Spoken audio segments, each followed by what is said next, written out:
Normandy, late June, 1944. The air over the bocage smelled of wet earth and cordite. Somewhere behind the hedgerows, cattle still grazed. Somewhere beyond the tree line, men were dying in fields no wider than a village churchyard. A column of Canadian Shermans pushed inland from the coast, their tracks grinding soft Norman soil into dark ribbons of mud. The crews had trained in England for months. They had crossed the Channel. They had survived the beaches. They believed, with the conviction of men who had not yet been broken by terrain, that the worst was behind them. It was not. The Normandy countryside was mostly farmland, a patchwork of irregular fields divided by ancient country lanes, sunk into the earth after centuries of use. Towering hedgerows guarded each lane, long earthen berms so overgrown with brush and trees they were impossible to see through. From the air, the landscape looked like a green quilt, peaceful and pastoral. From inside a tank, it looked like a prison. The first Sherman in the column reached a hedgerow at the edge of an open field. Its driver did what drivers had been trained to do. He pushed forward, angling the hull upward, trying to climb the embankment and press through to the other side. The tank lurched, the nose rose, the engine strained. Tanks were able to push their way over the hedgerows, but in doing so, they exposed their weak underside armor. For a handful of seconds, the belly of the Sherman hung exposed against the sky, its gun pointed uselessly at the clouds. It was all the time in the world. From behind the far hedgerow, an anti-tank round punched clean through the underside of the hull.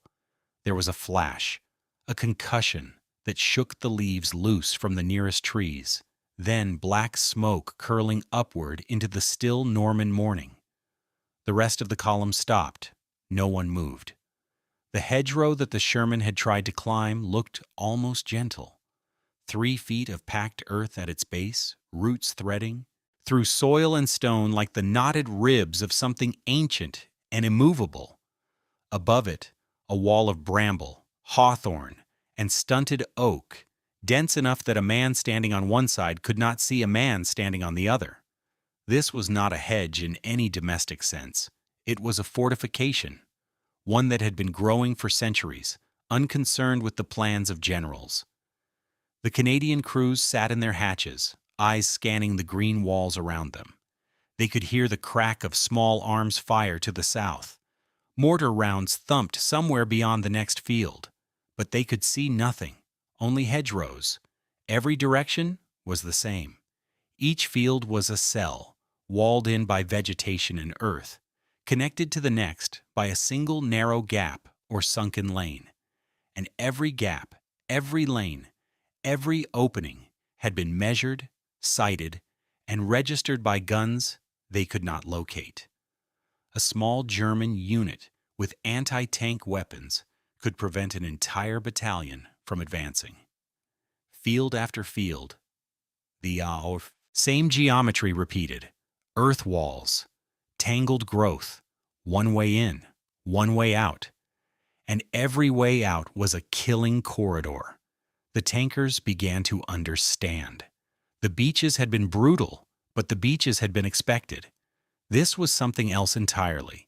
This was terrain that negated every advantage Allied armor possessed. Speed, numbers, firepower. In the bocage, a single concealed Panzerfaust could stop a column. A single machine gun could pin an entire platoon. A single hidden gun behind the next hedgerow could turn a Sherman into a burning coffin before its crew ever identified the source of the shot. The tanks could not maneuver. They could not see. And when they tried to force their way through, they died. Normandy's countryside was not a battlefield in any traditional sense. It was a labyrinth. And the men inside it were beginning to realize that the Germans had known this long before they arrived. The bocage did not appear by accident. It was not planted by military planners or shaped by strategic doctrine. It was older than any army, older than France itself in many meaningful ways. For hundreds of years, the Normans had pulled rocks from their fields as they were plowed and used them to create fences to designate land and keep in animals. Those fences, slowly accumulating dirt and shrubs, began to grow, creating walls between each field. Generation after generation, the hedges thickened, roots intertwined with stone. Soil clung to root systems and compacted into mounds. Trees took hold on top of the mounds, hawthorn, blackthorn, oak, and sent their branches outward and upward until the boundaries between fields became walls of living earth. They could be anywhere between 6 to 15 feet high and 3 to 12 feet thick, and normally only had one entrance or exit for people, animals, and farming equipment. Some hedgerows had stood for 500 years, others for 1,000. The farmers who maintained them understood them as fences. The cows understood them as boundaries. The soldiers arriving in the summer of 1944 would come to understand them as something far more dangerous. Hedgerows are mounds of earth, rocks, and dense shrubs. Between many of the hedgerows were sunken roads that looked like tunnels made of trees and foliage. The lanes between the fields were not roads in any modern sense. They were tracks, worn down over centuries by carts, hooves, and boots until they sat several feet below the level of the surrounding land. Walk down one of these lanes in peacetime, and it felt like walking through a green tunnel. The canopy of branches closing overhead, the light dappled and quiet.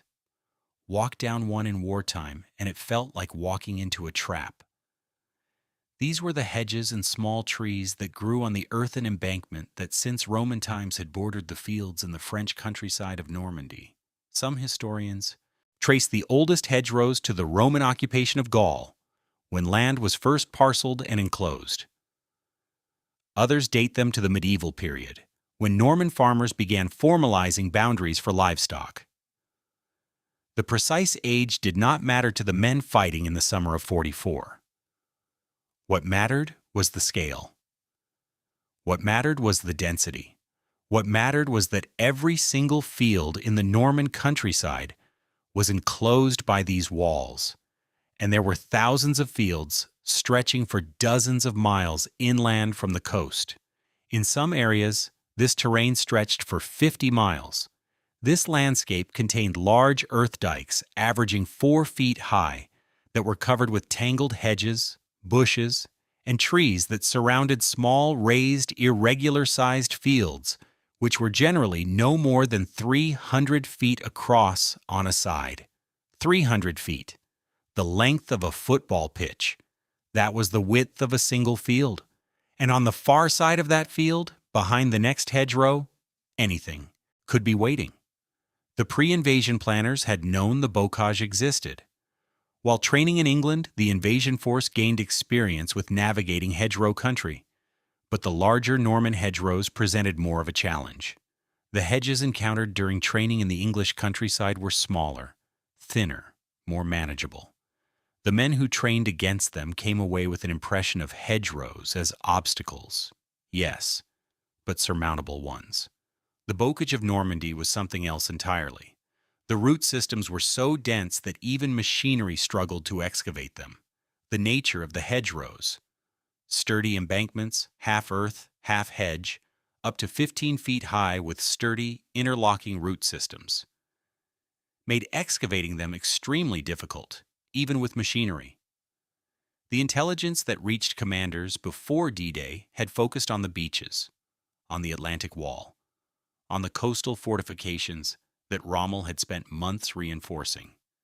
The bocage was noted. It was not prioritized. Hobart's funnies proved successful, but none were able to deal with a problem that military planners failed to address prior to the invasion: the French hedgerows. The assumption, spoken or unspoken, was that once the beaches were taken, the armor would push inland rapidly across open ground. The speed of tanks would matter. The volume of Allied firepower would matter. The numerical advantage in vehicles and men would overwhelm whatever resistance the Germans could offer in the fields beyond the shore. That assumption died within 48 hours of D-Day. The bocage was not a single obstacle to be overcome. It was a system, a landscape-scale defensive architecture that the Germans had not built, but had immediately recognized as a gift. Every hedgerow was a wall. Every field was an enclosure. Every sunken lane was a corridor that could be covered by a single machine gun. The terrain did not need to be fortified in the traditional sense because nature had already done the work. All the defenders needed to do was occupy it, sight their weapons, and wait. And so they did. The farmland that had fed Normandy for centuries was about to consume the armies that had come to liberate it. Subscribe if you want more hidden WTO2 histories told carefully. The German defenders who settled into the bocage after D-Day did not need elaborate fortifications. The land itself was the fortification. They understood this immediately, and they exploited it with a discipline that cost the Allies dearly. Their positions were interconnected with wired communication and heavily manned with machine gunners, snipers, and explosive booby traps. Infantry squads dug into the base of the hedgerows themselves, carving firing positions directly into the earthen banks. From these positions, a rifleman could fire through a small gap in the roots and vegetation without ever exposing himself to the field ahead. A machine gun crew could cover an entire meadow from a single corner, protected by 3 feet of compacted earth on every side. The Germans positioned heavy machine guns on opposite corners and light machine guns to the front. Enemy snipers were always in the mix, and pre-sighted mortars targeted infantrymen who entered an occupied hedgerow field. The defensive geometry was simple and devastating. 1 field, 4 hedgerow walls, machine guns at the corners, mortars zeroed on the center, snipers along the flanks. Any Allied soldier who entered the field was exposed from every angle. Any unit that tried to cross it was walking into a kill box, designed not by engineers, but by centuries of agriculture. The anti-tank teams operated with the same economy of violence. Openings that did exist within the patchwork of hedges were already covered by German anti-personnel and anti-tank weapons. Armor moving through these gaps attracted immediate defensive fire. A Panzerfaust team, 2 men, sometimes 3, could position themselves behind a hedgerow adjacent to one of the few gaps in the wall. When an Allied tank nosed through the opening, it entered a pre-registered kill zone. The first round often destroyed the lead vehicle. The burning wreck then blocked the gap, trapping whatever followed. Worst of all, disabled tanks created a bottleneck that could not be easily moved. The sunken lanes that connected field to field were equally treacherous. The lanes were narrow, sometimes barely wide enough for a single vehicle. Tanks could not maneuver down the narrow, sunken trails and were relegated to roads and open fields without hedgerows. The earthen banks rose on either side, topped by thick vegetation, turning every lane into a corridor with no lateral escape. German gunners sighted their weapons down the length of these corridors and waited. The first shot often came from directly ahead, at ranges so close that no amount of armor could save the crew. The interrogation report stated that German armor had to fight at maximum ranges of 200 yards because hedges concealed everything farther away. This was fighting at contact distance, 200 yards, sometimes less. A German anti-tank gun behind a hedgerow might be 80 yards from the gap it covered. At that range, a round from a concealed 75mm gun could penetrate even the frontal armor of a Sherman, and the Sherman crew would never see the muzzle flash until the round had already arrived. The German soldiers in the bocage were not all elite formations. Many were from infantry divisions that had been in Normandy for months before the invasion, performing garrison duties and preparing defenses. But the bocage made ordinary soldiers extraordinarily dangerous. A veteran Panzer Grenadier unit could turn a single field into a miniature Stalingrad. But even a group of recently conscripted replacements, given a machine gun, a hedgerow, and 15 minutes to prepare a position could hold off an entire company.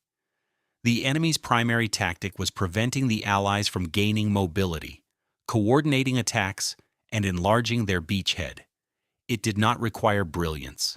It required patience. It required the willingness to sit in a muddy hole carved into a hedgerow bank, wait for the sounds of engines or boots in the next field, and fire at shapes that appeared through gaps in the foliage. The bocage rewarded passivity. It rewarded concealment. It rewarded the defender who refused to move. And it punished, with extraordinary cruelty, anyone who tried to advance. The frustration that descended on Canadian and Allied units in the weeks after D-Day was not the frustration of defeat. It was the frustration of impotence. They had the men. They had the machines. They had air superiority and naval guns and an industrial capacity that dwarfed anything the Germans could still muster, and none of it mattered. Not in the bocage.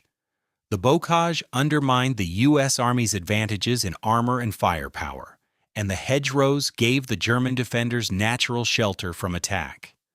This was equally true for the Canadian and British forces operating in the eastern sectors around Caen and south toward Falaise.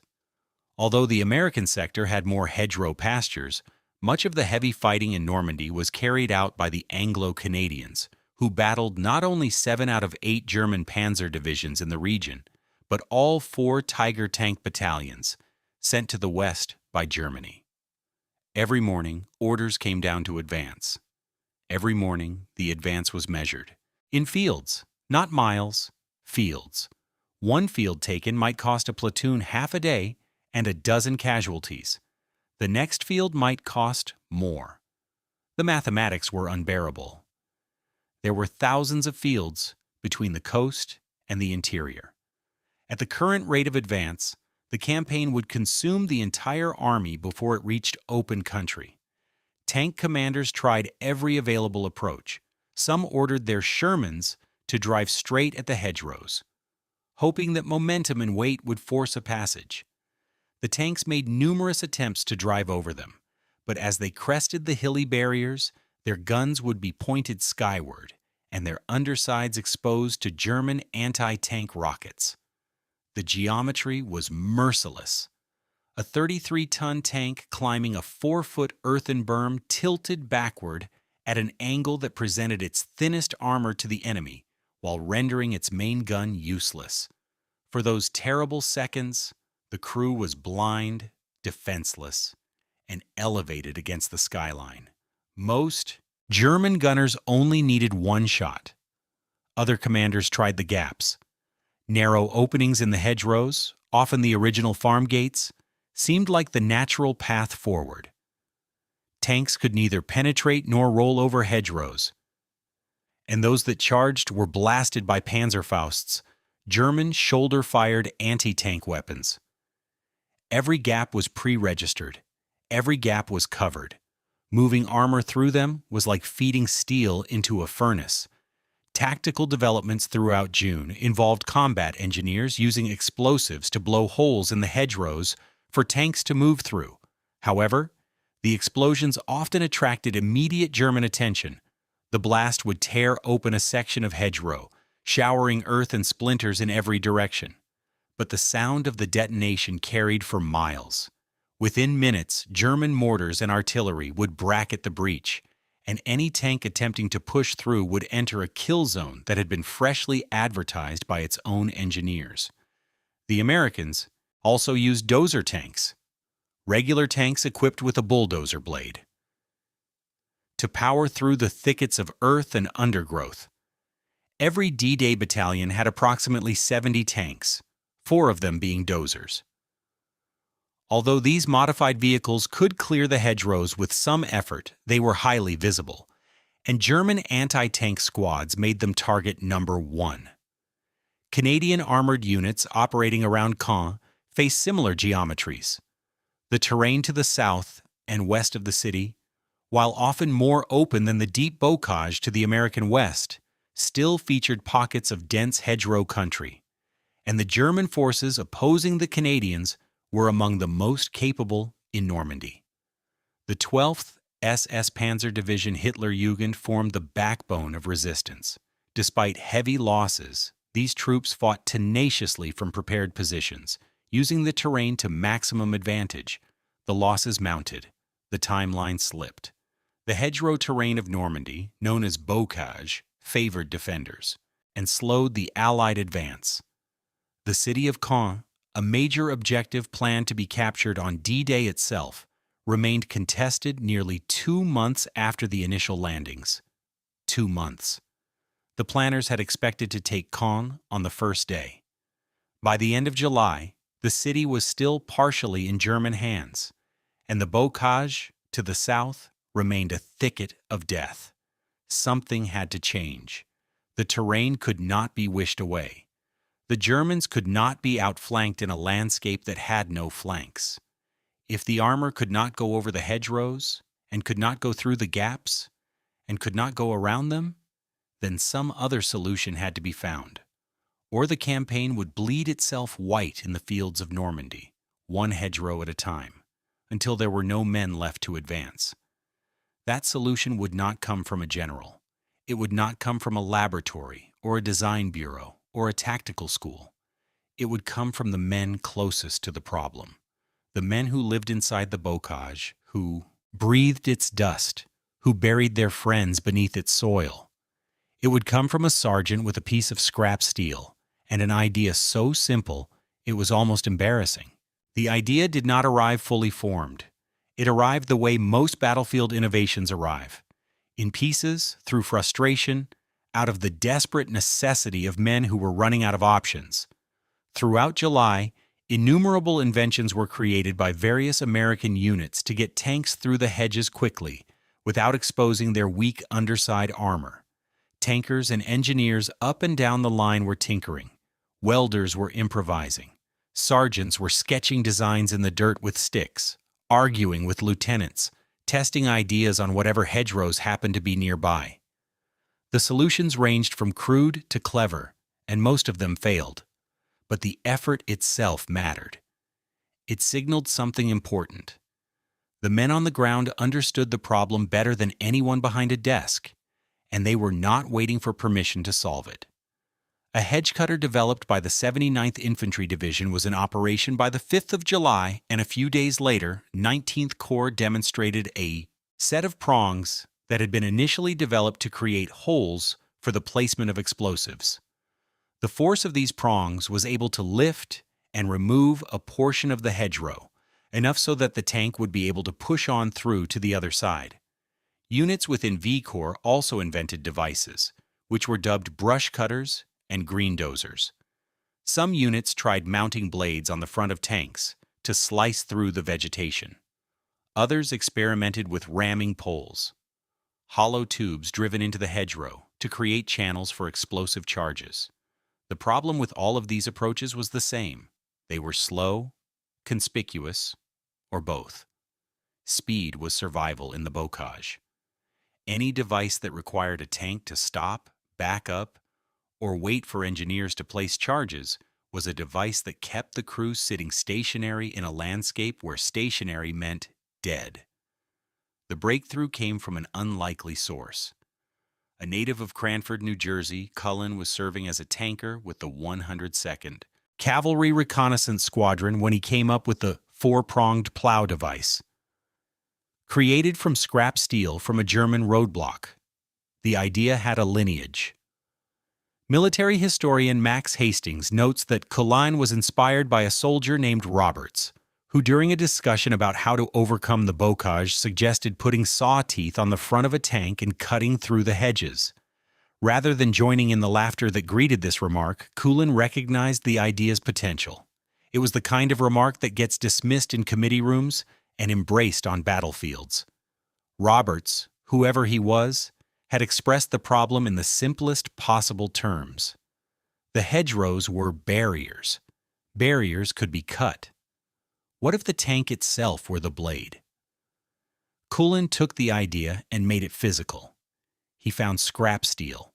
He took one of the famous Czech hedgehog beach obstacles and cut it into teeth that were then welded to the front of a tank. The Czech hedgehogs were everywhere.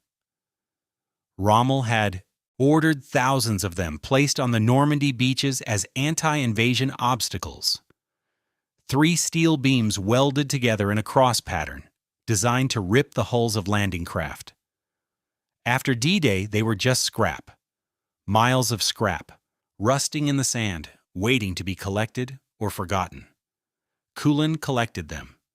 He cut the beams into lengths, angled and sharpened the ends, and welded them to the front of a tank hull.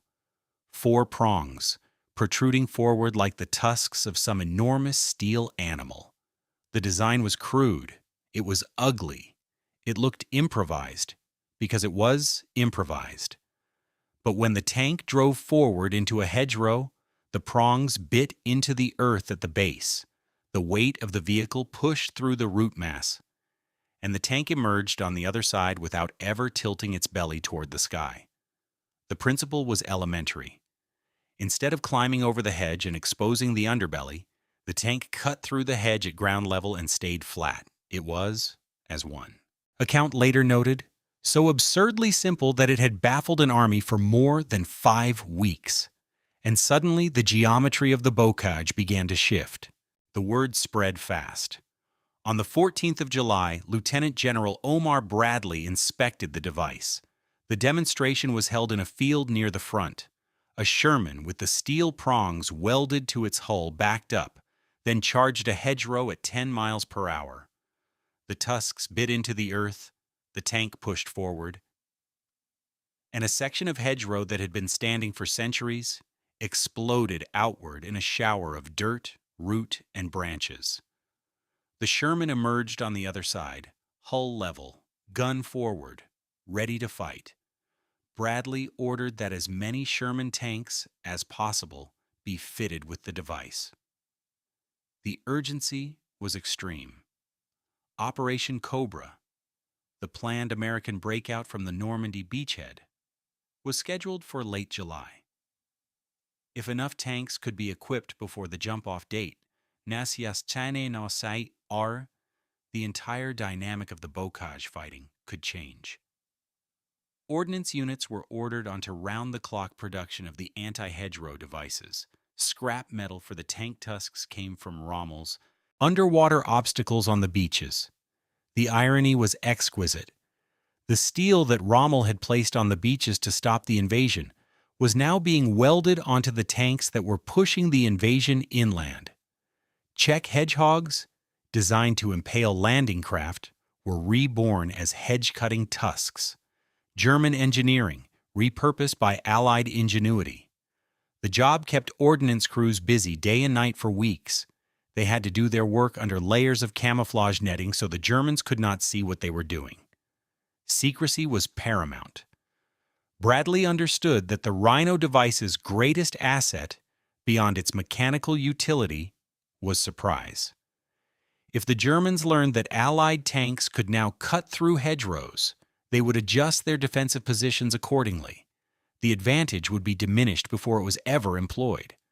So the work was hidden. The modified tanks were kept out of sight. The men who welded the prongs were told nothing about the broader plan. When units in France discovered that more arc welding equipment would be needed, a plane was dispatched to England by that evening. Trucks were waiting at the airstrip when it returned before breakfast the next morning. Within a week, 3 out of every 5 tanks in the breakout had been equipped with the device. Around 500 of the assemblies, called the Kulin Rhino device, were manufactured by the Americans. These devices were used to modify nearly 3/4 of the U.S. 2nd Armored Division's M4 Sherman and Stuart tanks and M10 tank destroyers in preparation for Operation Cobra. On the British and Canadian side, the Royal Electrical and Mechanical Engineers developed their own version. REME referred to the devices as prongs and produced an initial 24 from ex-German beach defenses, but thereafter prongs were produced in the United Kingdom. 600 Mark I prongs were delivered by August to be fitted to the Sherman 5. A further 1,000 Mark II prongs were produced for Shermans, and the M10 and 500 Mark III prongs were manufactured for the Cromwell tank. The tanks that received the modification looked different. The 4 prongs jutting from the hull gave them an aggressive, almost bestial appearance. Someone looked at a modified Sherman and saw a rhinoceros. The name stuck: Rhino tanks. The Americans called them rhinoceros at first, then shortened it. The British called theirs pronged, but the name Rhino crossed lines of nationality and rank until it became universal. The device itself was not elegant. It was not refined. It was welded scrap bolted to a hull.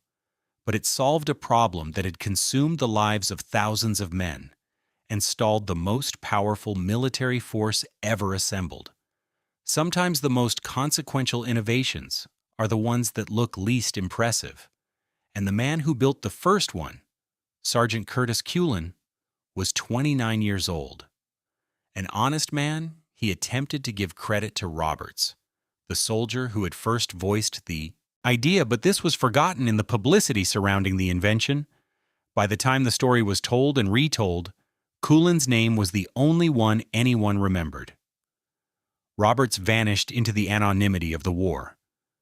Cullen would not enjoy his fame for long. 4 months after his invention, he lost a leg to a landmine in the Hurtgen forest. He went home. He became a salesman. He lived quietly, the way most men of that generation lived after the war, carrying the weight of what they had done without expecting anyone to understand it. But in July of 1944, the thing he had built out of beach scrap was about to change the shape of the war in Normandy. The first time a Rhino tank was used in combat, the crews watched with something between hope and disbelief. Hope because they had seen the demonstrations. Disbelief because the bocage had been killing them for weeks, and no amount of rehearsal could prepare a man for the moment when theory met a German anti-tank gun. The modified Sherman moved forward. Its engine roared under load. The 4 steel tusks, crude and blackened from the welding torch, pointed at the hedgerow like the fingers of an outstretched fist. The driver held course. The hedgerow loomed, green and solid, ancient earth and ancient root. The tank did not slow. It did not angle upward. It drove straight in. There was a sound, a tearing, grinding noise like the earth itself was being ripped apart. Soil and roots exploded outward. Branches snapped. The hedgerow, which had stood since before anyone alive could remember, opened like a wound. And through it came the Sherman, hull level, treads gripping flat ground, turret rotating, gun searching for targets. The tank did not belly up. It did not expose its underside. It did not stall or hesitate. It simply appeared in the next field, as if the hedgerow had never been there.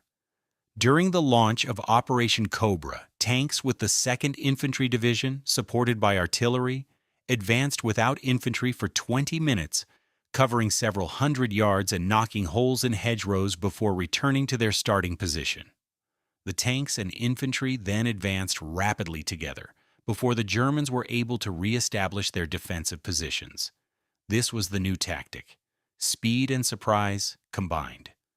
The Rhino tanks punched through hedgerows in seconds, creating gaps wide enough for infantry to follow. The sequence was unlike anything that had preceded it. Before the Rhino, taking a single field involved hours of preparation, scouting, explosive placement, covering fire, and then the agonizing push through a pre-registered gap under enemy fire. Now the tanks made their own gaps. They chose where to breach. They chose when. The German defenders behind the far hedgerow heard the engine first, then the grinding of earth.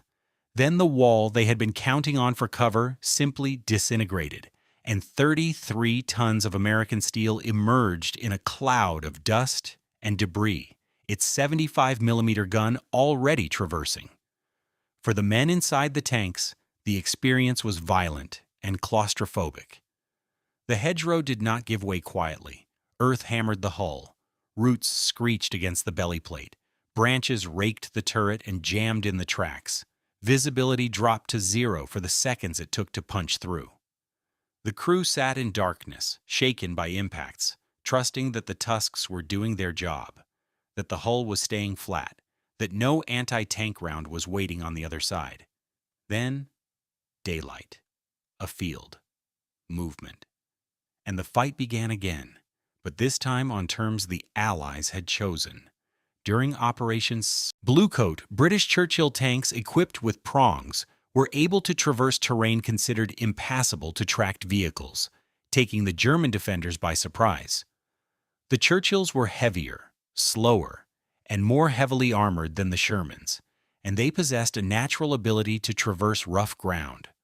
With the prongs fitted, they became something the bocage had never seen, a vehicle that could go where vehicles were not supposed to go. The hedgerows did not disappear. They still stood, still blocked visibility, still channeled movement. But now there were punctures in the walls.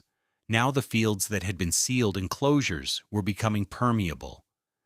And every breach meant that the defensive geometry the Germans had relied upon was beginning to crack. The Germans had designed their bocage defenses around a single principle: predictability. They knew where the Allies would move, because the terrain told them. Tanks would use the roads. Infantry would use the gaps. Both would funnel into pre-registered kill zones, and the defenders would fire from positions that had been prepared days or weeks in advance. It was a system that required patience and discipline, but very little mobility. The terrain did the thinking. The Rhino tanks broke that logic. For the first time since the landings, German defenders faced an enemy that did not have to use the openings they had prepared for. A tank could now approach a hedgerow from any angle, at any point along its length, and simply cut through. The gap it created was its own. No German gunner had sighted on it. No minefield had been laid in front of it. No pre-registered mortar coordinates covered it. The breach existed for seconds before the tank appeared, and by the time the defenders reacted, the Sherman was already in the field, already firing. Bradley made certain the Rhino tanks were not used until the launch of Operation Cobra. Their effectiveness, further enhanced by the element of surprise, gave the American forces an important morale boost and helped them push deep into German territory. The first days of Cobra were chaotic. The operation opened on the 25th of July with a massive aerial bombardment that was itself a catastrophe. Due to bad weather and the proximity of the friendly forces, dozens of U.S. soldiers were killed during the bombing, with 111 dead and nearly 500 wounded. But when the ground assault began, the Rhino tanks were there, pushing through the hedgerows alongside the infantry, opening routes that the Germans had not anticipated. The effect on German defensive planning was immediate and disorienting. Positions that had been carefully sighted to cover known approaches were suddenly being bypassed. Guns aimed at roads were useless when the tanks came through the hedge 200 yards to the left. Machine gun nests covering gaps found themselves outflanked by armor emerging from a section of hedgerow that had been solid ground minutes before. German commanders reported increased difficulty maintaining coherent defensive lines. The interlocking fields of fire that had made the bocage so deadly depended on knowing where the enemy would appear.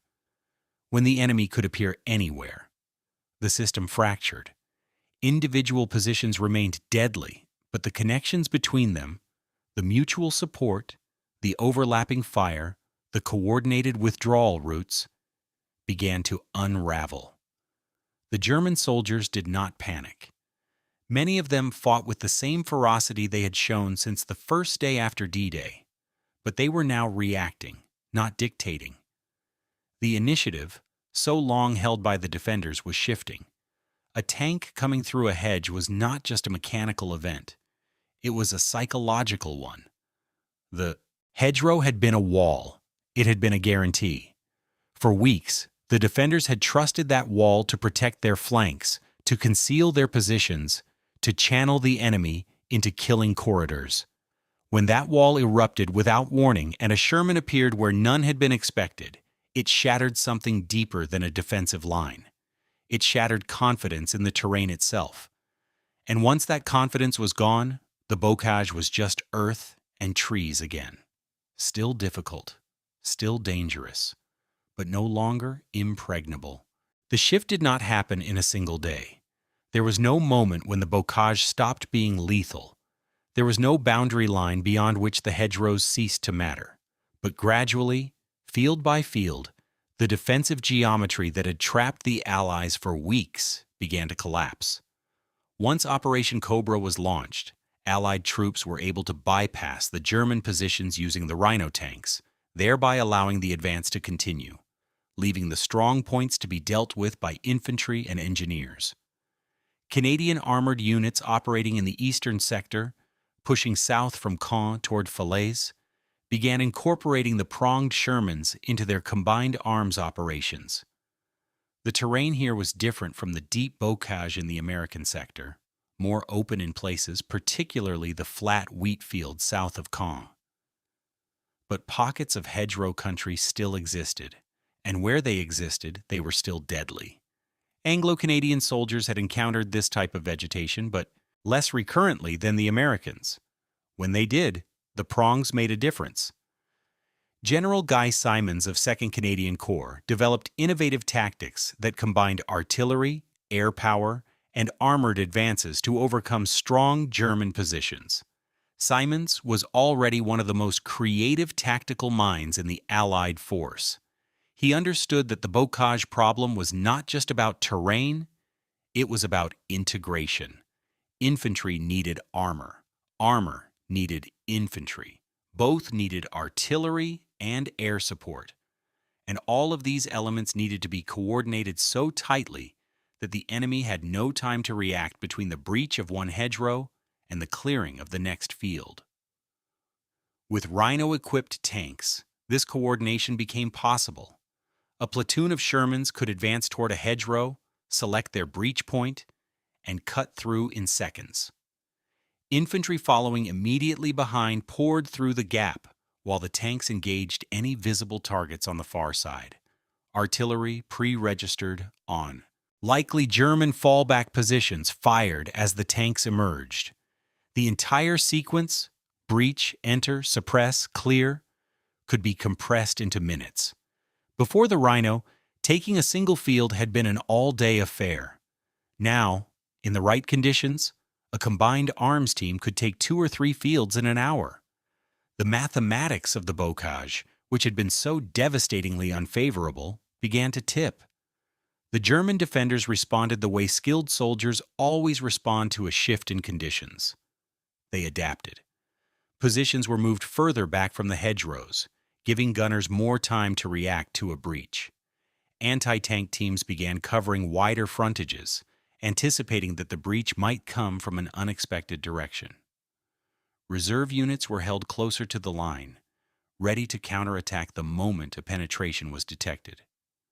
But adaptation takes time, and time was something the Germans in Normandy were running out of. Every day, more tanks received the modification. Every day, the breach and advance technique improved as crews gained experience. Every day, the front line moved a little further south, a little further east, a little deeper into the territory the Germans had expected to hold indefinitely. The hedgerows did not vanish. They still funneled movement. They still limited visibility. They still killed men who were careless or unlucky. But they were no longer an impenetrable wall. They were a wall with doors, and the Allies held the keys. The geometry had broken. And once geometry breaks in war, everything that depended on it breaks with it. The real significance of the Rhino tank was not the device itself. It was what the device made possible between men who had been forced to fight apart. In the weeks before the hedge cutters appeared, infantry and armor had operated in the bocage as if they inhabited separate battlefields. Tanks were confined to roads and the rare open field. Infantry fought through the hedgerows on foot, field by field, often without armored support because there was no way to get a tank into the fight without losing it in the first 30 seconds. The two arms of the force, men and machines, were separated by terrain that neither could overcome alone. The Rhino tanks reunited them. Now a Sherman could advance alongside infantry, field to field, providing direct fire support against positions that had previously been untouchable. A machine gun nest dug into the base of a hedgerow, invisible to riflemen approaching across open ground, could be engaged by a tank that punched through the adjacent hedge and rolled into position at close range. An anti-tank gun covering a sunken lane could be outflanked by armor that simply went through the wall beside the lane. Infantry learned to coordinate with armor, with soldiers providing close protection while tanks provided firepower against German positions. The infantry protected the tanks from the close-range threats that the bocage made so dangerous. Panzerfaust teams hiding in ditches, snipers targeting commanders in open hatches, mines laid in the soft earth of freshly cut gaps. In return, the tanks provided the firepower to suppress or destroy the fortified positions that infantry alone could not approach without catastrophic losses. This was combined arms warfare in its most essential form, not the grand sweeping maneuvers of open desert campaigns or the armored thrusts across the Russian steppe, but something smaller, tighter, and more intimate. A tank and a squad, working together across a single field, covering each other's blind spots, communicating through hand signals and engine noise, because the hedgerows swallowed radio waves as effectively as they swallowed bullets. The Canadian units that practiced this kind of integration. The 2nd Canadian Armoured Brigade regiments, working with the infantry of the 3rd Canadian Division and later the 4th Canadian Armoured Division, developed their own rhythms. The brigade's primary role was infantry support, and thus its regiments were usually individually tasked out to infantry units to participate in particular operations. This constant pairing of armor with specific infantry units created familiarity. The tank crews learned how the infantrymen moved. The infantrymen learned how the tanks operated. Trust was built not through doctrine or training manuals, but through shared experience in the hedgerows. A pronged Sherman crashing through a hedgerow with a section of Canadian infantry crouching behind it, waiting to pour through the gap. This was the bocage distilled to its essence. Metal and men working together against earth and fire, advancing one field at a time, toward an enemy who could no longer predict where the blow would fall. The losses did not stop. Men still died in the hedgerows. Tanks still burned. The bocage was still the bocage, but the balance had shifted, and with it the morale of the men doing the fighting. They were no longer trapped. They were no longer helpless. They had a tool, crude as it was, that let them move. And in war, the ability to move is the ability to survive. By the end of July and into August, the bocage was no longer the impenetrable fortress it had been 6 weeks earlier. It was finally Operation Cobra that put an end to the Battle of the Hedgerows and allowed the forces to get out of the bocage and restart the war of movement. To the west, American armored divisions poured through the gaps that Cobra had torn in the German line. To the east, Canadian and British forces maintained relentless pressure, driving south from Caen toward Falaise, drawing German armor into attritional battles that bled the panzer divisions of their remaining strength. Operation Totalize, led by Canadian Lieutenant General Guy Simons, was designed as a powerful thrust south from Caen toward Falaise. Simons's plan was audacious. A nighttime armored assault, guided by artificial moonlight and radio beacons, aimed at punching through the German defensive belts before the enemy could react. The operation did not achieve all of its objectives. The 12th SS Panzer Division fought with a fanaticism that slowed the Canadian advance, but the momentum was unmistakable. The Allies were moving again. The bocage was being left behind. The Rhino modification continued to spread. 600 Mark I prongs were delivered by August to be fitted to the Sherman 5. More arrived throughout the month. Ordnance crews who had worked through the night welding beach scrap onto hulls were now receiving purpose-built prongs manufactured in British factories and shipped across the Channel. The improvisation was becoming industrialized.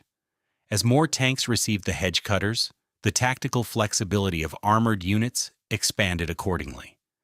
A squadron that had once been confined to a single road could now advance on a broad front, each troop cutting its own path through the hedgerows, creating multiple breaches simultaneously, overwhelming the defender's ability to cover every possible approach.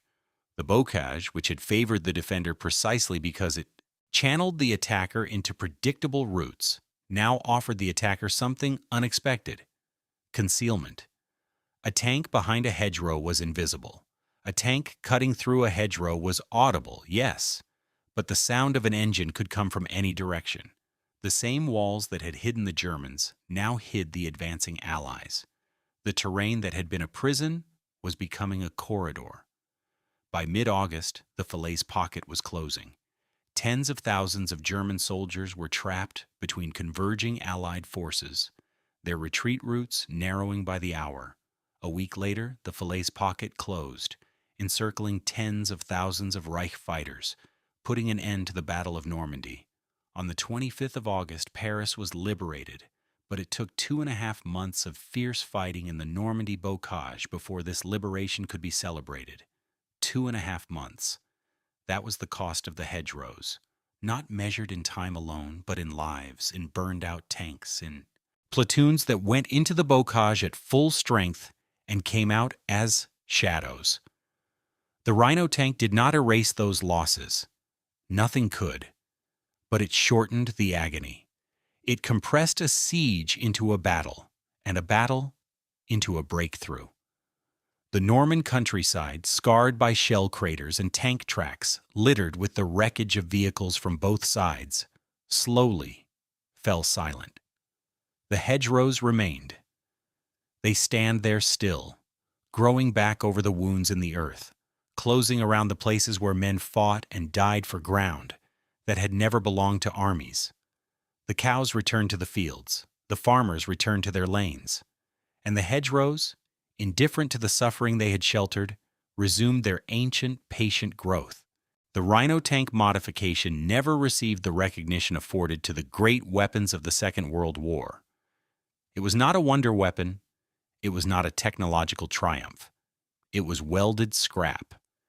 Beach obstacles repurposed by a sergeant with a welding torch and an idea that everyone else had laughed at. It had no official designation at first, no procurement code, no serial number. It was field-made, field-tested, and field-deployed. And it worked. Max Hastings and Chester Wilmot credit the invention with restoring battlefield maneuverability to the Allied force. Other historians are more cautious. Military historian Stephen Zaloga claims that the devices were not as widely used as the legend would suggest, nor were they as effective as is often believed. Martin Blumenson states that while the device restored mobility in hedgerow country, it was of little tactical value in the breakout, since the tanks advanced on the roads, not cross-country. The truth, as always in war, lies somewhere in the middle. The Rhino device did not win the Battle of Normandy. No single device could. The bocage was overcome by a combination of firepower, manpower, tactical adaptation, air superiority, and the slow grinding attrition that eventually exhausted the German defenders. The Rhino was one tool among many, but it was a tool that arrived at a moment when the absence of such a tool was costing lives by the hundred. More than anything else, the Normandy campaign is an excellent example of how armies adapted to unforeseen circumstances and a hostile environment. Individual soldier initiative and ingenuity were welcomed and fostered. Operations in the bocage proved that a successful army must have the ability to change and adapt under fire in order to develop correct methods for overcoming the enemy. The real lesson of the Rhino tank is not about steel or welding. It is about the space between a problem and a solution. and who occupies that space. The men who invented the hedge, cutters were not generals or engineers. They were tankers and mechanics and ordnance crews, men whose daily work was keeping machines running and men alive in conditions that had not been anticipated by anyone in the planning chain. They saw the problem from inside it. They understood it not as a strategic challenge, but as a physical one, a wall of earth that was killing their friends. And they solved it the way such problems are always solved in war, with whatever was at hand, under whatever pressure the moment demanded, without waiting for permission. Sergeant Cullen went home with one leg and a legion of merit. The soldier named Roberts, whose offhand remark had started the entire chain of innovation, was never identified with certainty. The ordnance crews who welded prongs onto hundreds of tanks through the night, hidden under camouflage netting, are unnamed in most histories. The Canadian and British tank crews who drove pronged Shermans and Churchills into the hedgerows, trusting scrap steel to keep them alive, are remembered only in the regimental rolls and the memories of families who still know what happened in those fields. The bocage is quiet now. The hedgerows are taller than they were in 1944, the farmers having let them grow unchecked in the decades since the war. The sunken lanes are still there, still green, still shaded by the same species of trees that sheltered German machine gun teams 80 years ago. Walk down one of those lanes today and you will see nothing of the war. The earth has absorbed it. The roots have grown over it. The fields have been replowed and replanted so many times that the shell craters and tank tracks have vanished entirely. But beneath the surface, the soil of Normandy still holds its cargo: shrapnel, shell casings, the rusted remains of equipment that was never recovered, and somewhere, in the earth around certain hedgerows, the marks left by 4 steel prongs driven into the ground at 10 miles per hour by men who were tired, frightened, and determined to find a way through. The hedgerows did not choose sides. They simply stood as they had always stood, and the war moved through them the way weather moves through a landscape, violently, briefly, and with consequences that outlast the storm. What the Rhino tank proved, in its crude and improvised way, was that no terrain is permanent. No fortress is forever. Not when the people trapped inside it refuse to accept that the walls cannot be broken. The bocage was a masterpiece of natural defense. The Rhino was a masterpiece of human stubbornness. And in the summer of 1944, stubbornness won. Not cleanly, not quickly, not without a cost that still echoes in the villages and cemeteries of Normandy, but it won.